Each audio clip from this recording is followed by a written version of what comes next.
1986년 9월 전주의 한 시골 마을에 첫 가을비가 내렸습니다. 기와집 처마 끝에서 떨어지는 빗방울 소리가 고요한 밤을 가득 채웠습니다. 영숙은 작은 방 한쪽 구석에 마련된 요 위에서 태호를 품에 안고 있었습니다. 갓 돌이 지난 아이는 엄마의 품에서 평온하게 잠들어 있었습니다. 영숙의 입술에서 낮은 자장가가 흘러나왔습니다. 자장자장 우리 아가 예쁜 꿈을 꾸렴. 목소리는 부드러웠지만 그 속에는 말로 표현할 수 없는 복잡한 감정이 섞여 있었습니다. 사랑과 죄책감, 그리고 깊은 체념이 함께 녹아든 목소리였습니다. 방문 틈새로 수진이 살짝 고개를 내밀었습니다. 11살 소녀의 눈에는 묘한 서운함이 어려 있었습니다.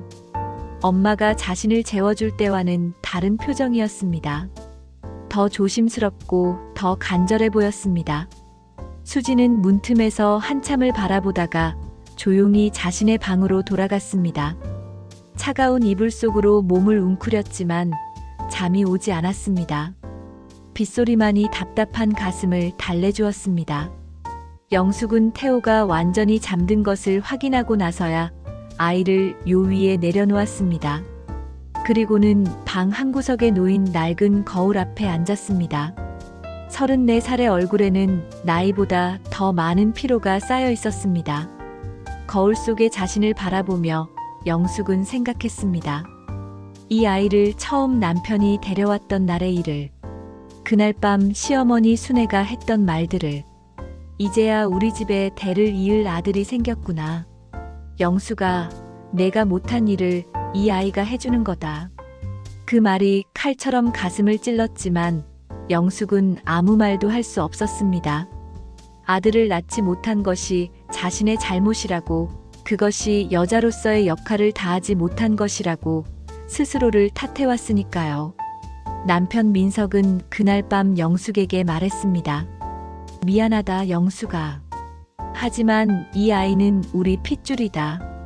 잘 키워보자. 영숙은 고개를 끄덕였습니다. 다른 선택지가 있다고 생각하지도 않았습니다. 이것이 자신의 운명이고 여자로서 감당해야 할 몫이라고 여겼습니다. 그렇게 태호는 이 집의 아들이 되었습니다.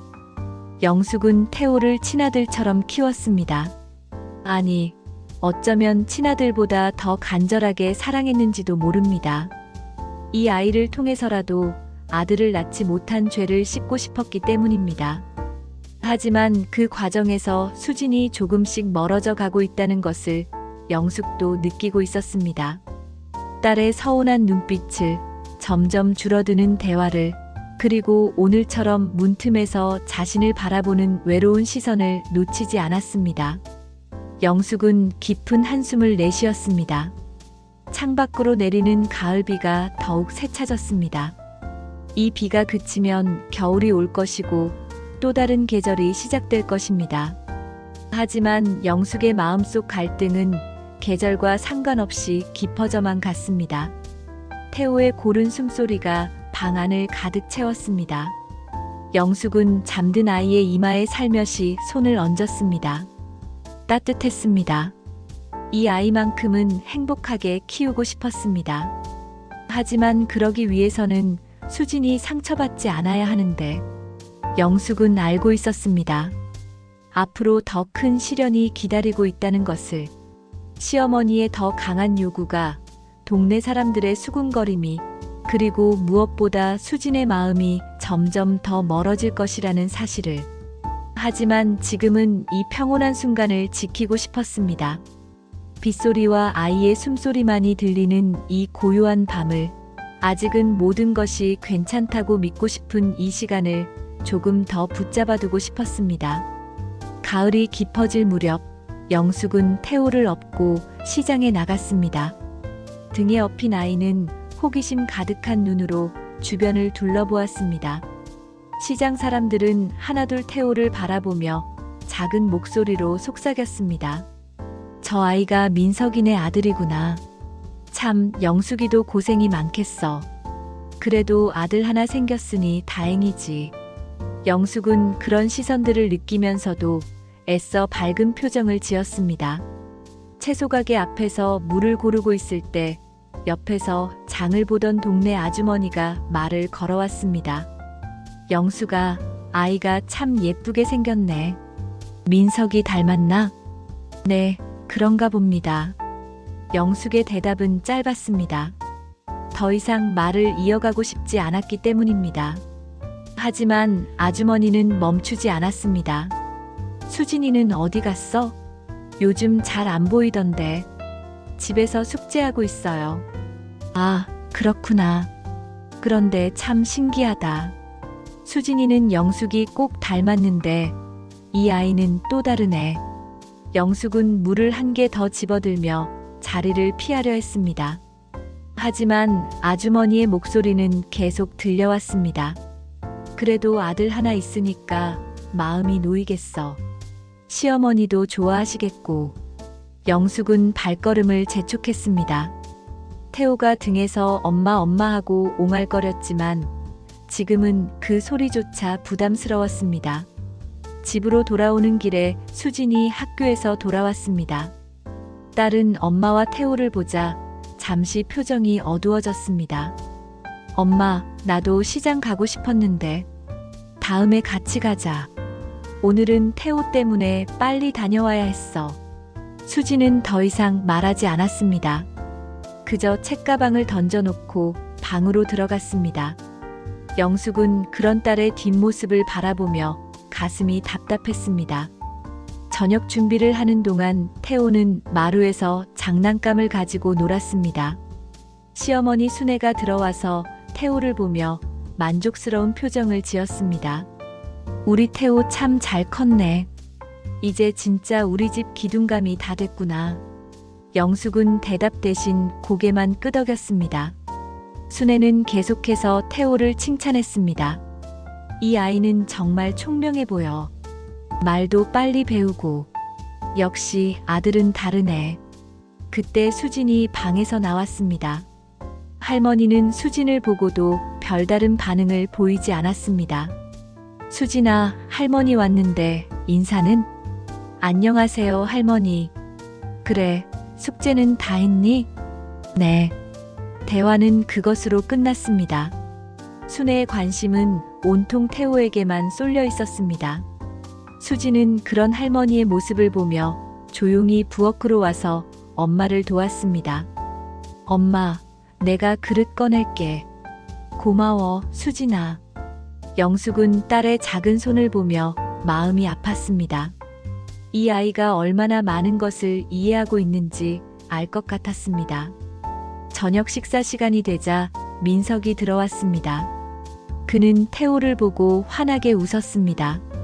우리 아들 아빠 왔네. 태호는 아빠를 보고 손을 내밀었습니다. 민석은 아이를 안아 올리며 즐거워했습니다. 오늘 뭐 했니? 엄마랑 시장도 갔다면서? 영숙이 대답했습니다. 네, 잠깐 다녀왔어요.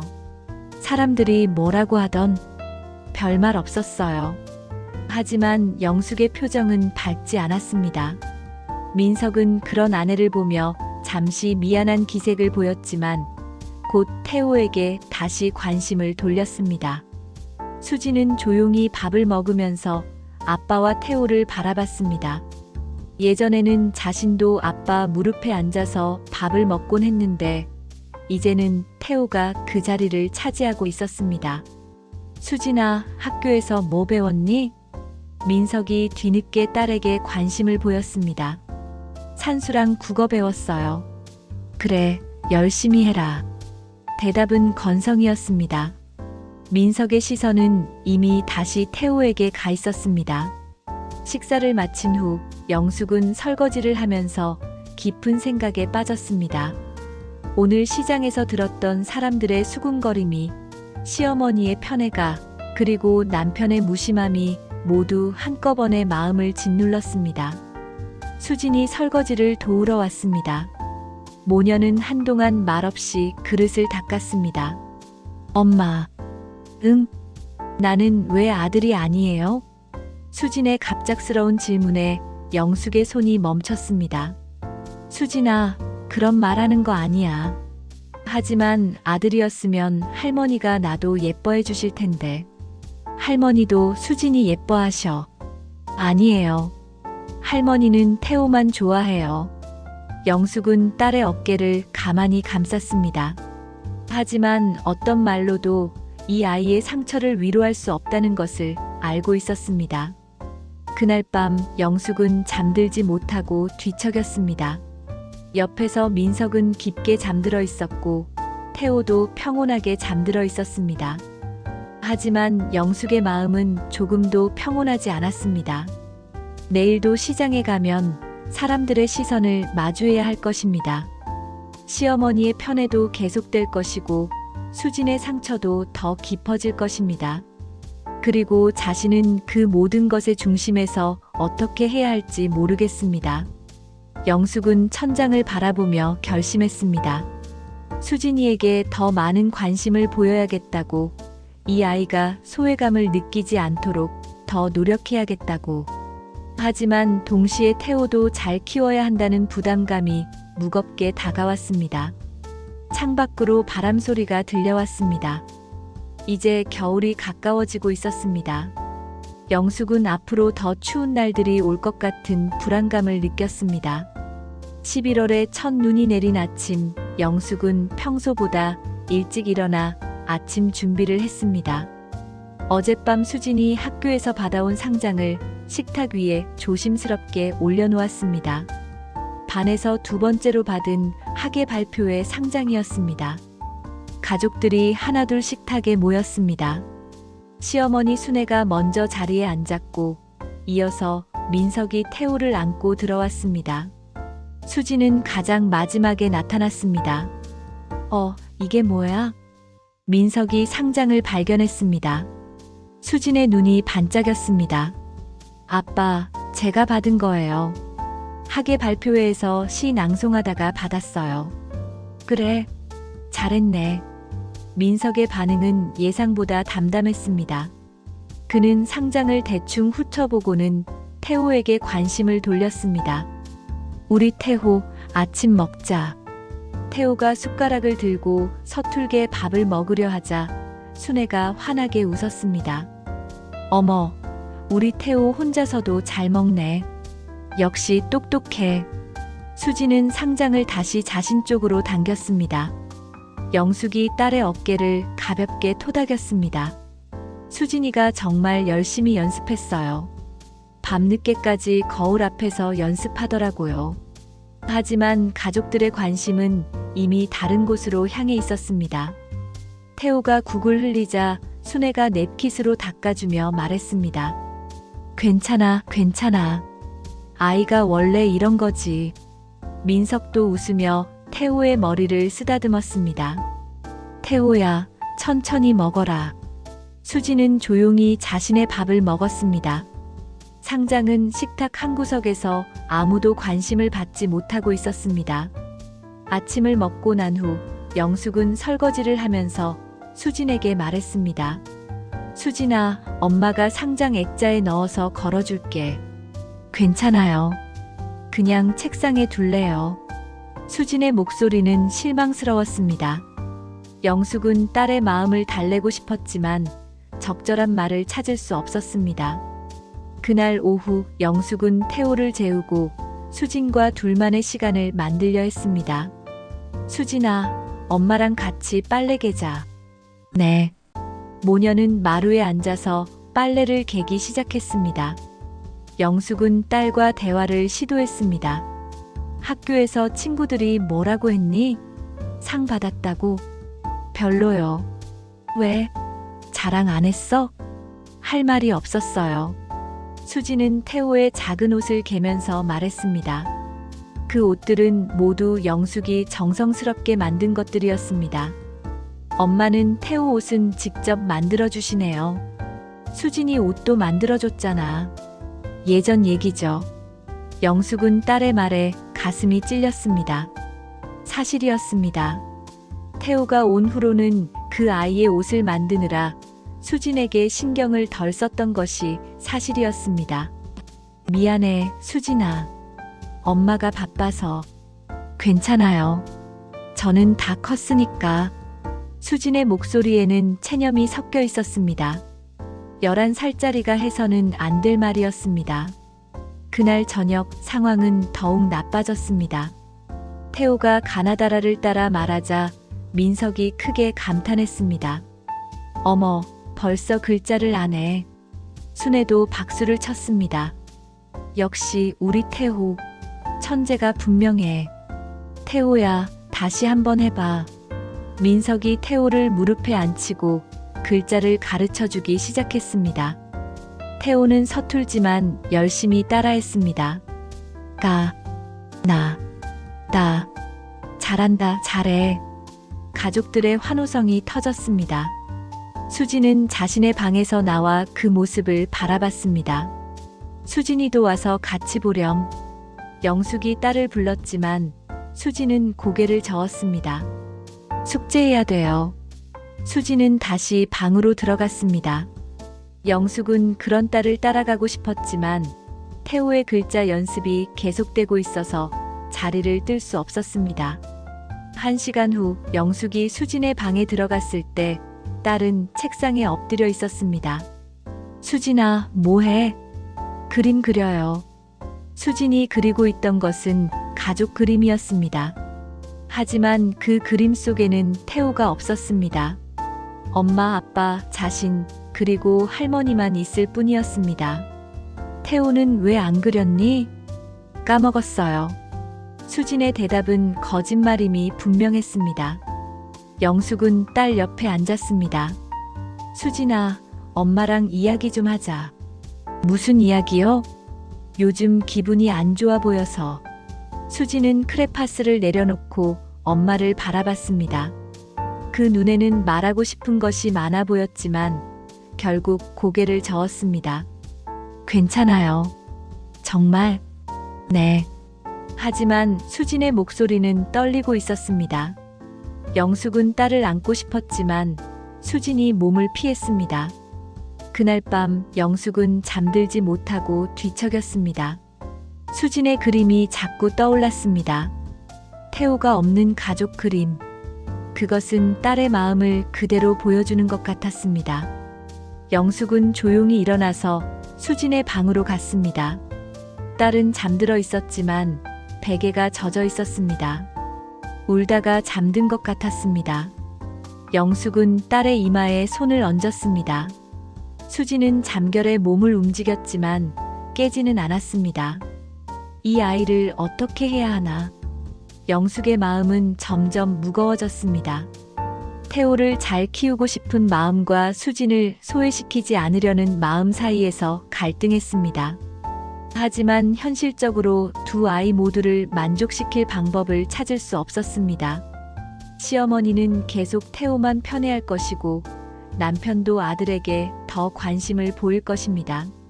동네 사람들의 시선도 마찬가지일 것입니다. 그 속에서 수진은 점점 더 상처받을 것 같았습니다. 영숙은 창밖을 바라봤습니다. 눈이 그치고 별들이 보였습니다. 저 별들처럼 멀리 떨어져 있지만 함께 하늘을 이루고 있는 것처럼 자신의 가족도 서로 다른 자리에 있으면서도 하나가 될 수 있을까요? 문득 영숙은 한 가지 생각이 들었습니다. 수진에게만 특별한 시간을 만들어주면 어떨까? 태호와는 다른 오직 수진만을 위한 시간을. 그것이 해결책이 될 수 있을지는 모르겠지만 지금으로서는 그것이 최선인 것 같았습니다. 영숙은 수진의 이불을 살며시 덮어주고 방을 나왔습니다. 내일부터는 달라져야겠다고 다짐했습니다. 수진이 더 이상 혼자라고 느끼지 않도록, 엄마의 사랑을 의심하지 않도록 해야겠다고 결심했습니다. 하지만 그것이 얼마나 어려운 일인지도 알고 있었습니다. 12월이 되면서 추위가 본격적으로 시작되었습니다. 영숙은 3장에서 다짐했던 대로 수진에게 특별한 관심을 보이려 노력했습니다. 아침마다 딸이 좋아하는 달걀말이를 해주고 학교 다녀온 후에는 함께 차를 마시며 하루 있었던 일을 물어보았습니다. 수진아, 오늘 학교에서 뭐 했니? 별로 특별한 거 없었어요. 수진의 대답은 여전히 시큰둥했지만 영숙은 포기하지 않았습니다. 태호가 낮잠을 자는 시간을 이용해서 수진과 함께 보내려 했습니다. 그래도 뭔가 있었을 거 아니야? 친구들이랑 뭐하고 놀았니? 그냥 술래잡기 했어요. 재밌었겠네. 누가 술래였어? 민정이요. 조금씩이지만 대화가 늘어나기 시작했습니다. 영숙은 이런 작은 변화에 희망을 느꼈습니다. 어느 날 오후 영숙은 수진에게 제안했습니다. 수진아, 엄마랑 단둘이 시장에 갈까? 태호는 할머니가 봐주실 거야. 수진의 눈이 반짝였습니다. 정말요? 그래. 수진이 입을 새 옷감도 사고 맛있는 것도 사 먹자. 오랜만에 모녀가 단둘이 나서는 길이었습니다. 수진은 엄마 손을 잡고 걸으며 평소보다 말이 많아졌습니다. 엄마, 저 옷감 예뻐요. 어디? 아, 저기. 정말 예쁘네. 수진이한테 잘 어울릴 것 같아. 시장에서 영숙은 수진이 원하는 분홍색 옷감을 샀습니다. 그리고 딸이 좋아하는 붕어빵도 사주었습니다. 맛있어? 네, 정말 맛있어요. 수진의 밝은 표정을 보며 영숙은 마음이 따뜻해졌습니다.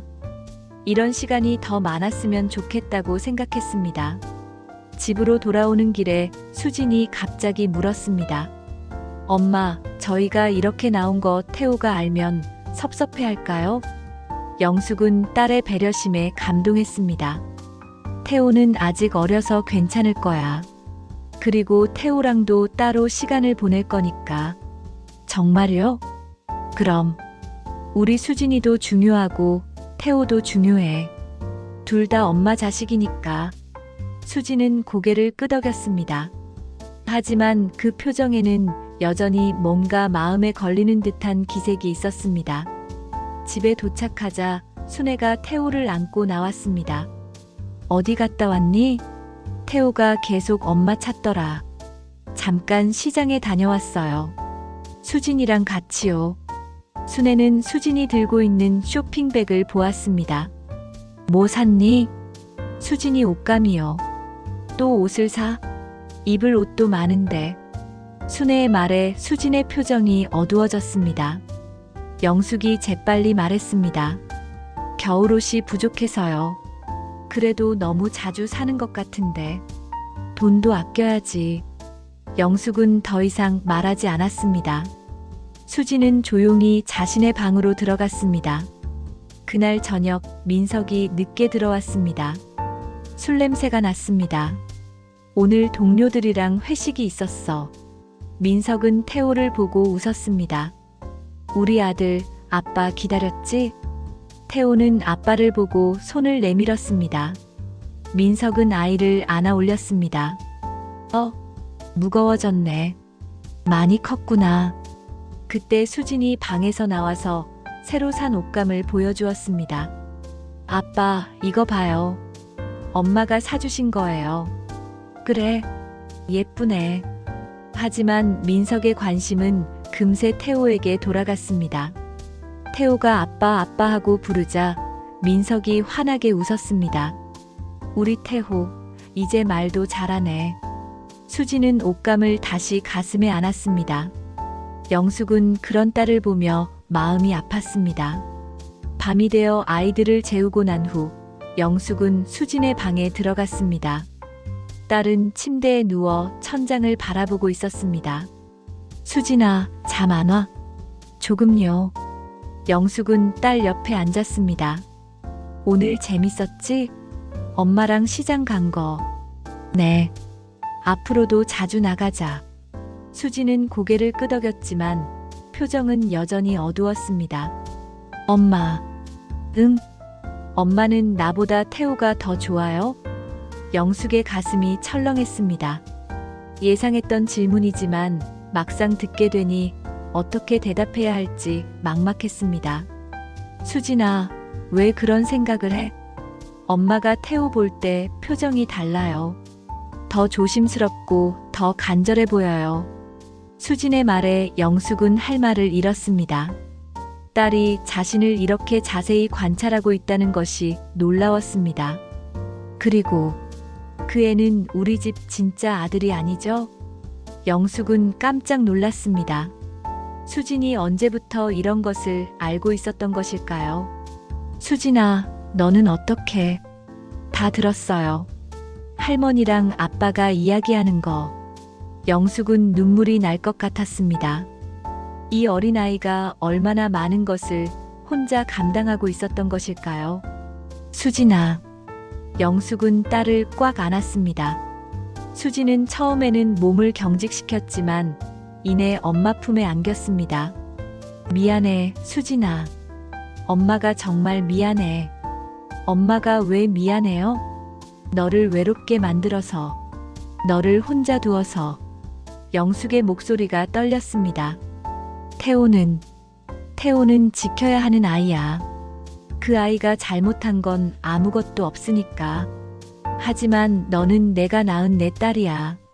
너는 내 전부야. 수진이 엄마를 올려다봤습니다. 정말요? 정말이야. 엄마가 거짓말 한 적 있니? 수진은 고개를 저었습니다. 그리고 처음으로 엄마에게 안겼습니다. 엄마, 저도 엄마가 좋아요. 영숙은 딸을 더 꽉 안았습니다. 이런 순간을 위해 지금까지 버텨왔구나 하는 생각이 들었습니다. 수진아, 앞으로는 엄마랑 더 많은 이야기를 하자. 뭐든지 말해. 알았지? 네. 그날 밤 영숙은 오랜만에 평온한 마음으로 잠들 수 있었습니다. 수진과의 대화가 모든 문제를 해결해 준 것은 아니지만 적어도 서로의 마음을 이해하게 되었습니다. 창밖으로 눈이 내리고 있었습니다. 하지만 이제는 그 눈이 차갑게 느껴지지 않았습니다. 새로운 계절을 알리는 희망의 메시지처럼 보였습니다. 영숙은 내일부터 정말로 달라질 수 있을 것 같다는 확신이 들었습니다. 수진과의 관계도, 그리고 이 가정의 미래도. 1987년 새해가 밝았습니다. 영숙은 설 준비를 하면서 지난 몇 달을 되돌아봤습니다. 수진과의 그 밤 이후로 많은 것이 달라졌습니다. 가장 큰 변화는 수진이었습니다. 딸은 이제 학교에서 있었던 일들을 자세히 이야기해 주었습니다.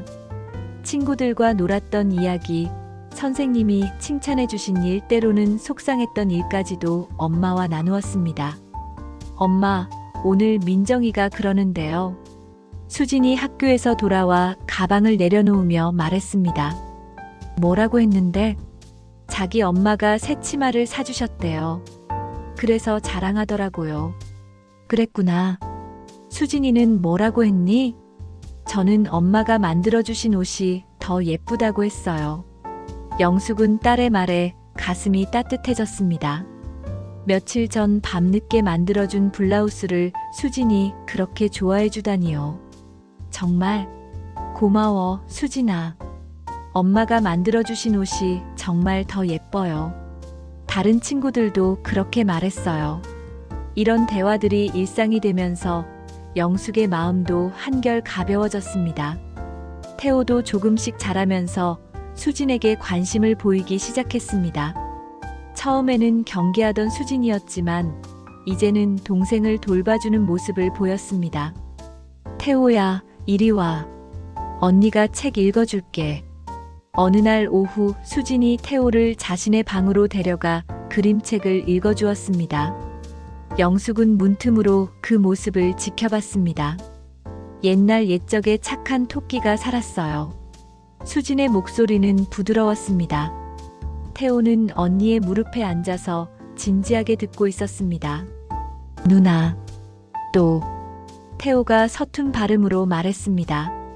또 읽어달라고? 알았어, 한 번 더. 수진이 웃으며 책을 다시 펼쳤습니다. 그 순간 영숙은 눈물이 날 것 같았습니다. 이런 모습이 가능할 줄 몰랐기 때문입니다. 시어머니 순애도 조금씩 변했습니다. 여전히 태호를 더 편애하는 것은 사실이지만 수진에게도 관심을 보이기 시작했습니다. 수진아, 이리 와봐. 어느 날 순애가 수진을 불렀습니다. 네, 할머니. 할머니가 넣어줄 게 있어. 순애는 작은 상자를 꺼냈습니다. 그 안에는 예쁜 머리핀이 들어 있었습니다. 할머니가 젊었을 때 하던 거야. 너한테 주고 싶어서. 수진의 얼굴이 환해졌습니다. 정말 제가 가져도 돼요? 그럼. 우리 수진이가 하면 더 예쁠 거야. 영숙은 그 모습을 보며 시어머니도 마음 한구석으로는 수진을 아끼고 있었다는 것을 알았습니다. 민석의 변화는 가장 미묘했습니다. 여전히 태호에게 더 많은 관심을 보였지만 수진을 대하는 태도가 조금씩 달라졌습니다. 수진아, 아빠랑 산책할래? 어느 일요일 오후 민석이 수진에게 제안했습니다. 정말요? 그래. 날씨도 좋은데 나가자. 아버지와 딸이 손을 잡고 나가는 모습을 보며 영숙은 가슴이 벅찼습니다. 1시간 후 돌아온 수진은 신이 나서 이야기했습니다. 엄마, 아빠가 아이스크림 사주셨어요. 그리고 공원에서 그네도 태워주셨어요. 그랬구나. 재밌었지? 네. 아빠가 저한테 말씀하시는데 언니가 돼서 태호 잘 돌봐달라고 하시더라고요. 수진의 표정에는 자부심이 가득했습니다. 자신이 인정받고 있다는 느낌을 받은 것 같았습니다. 2월이 되면서 영숙은 또 하나의 변화를 시도했습니다.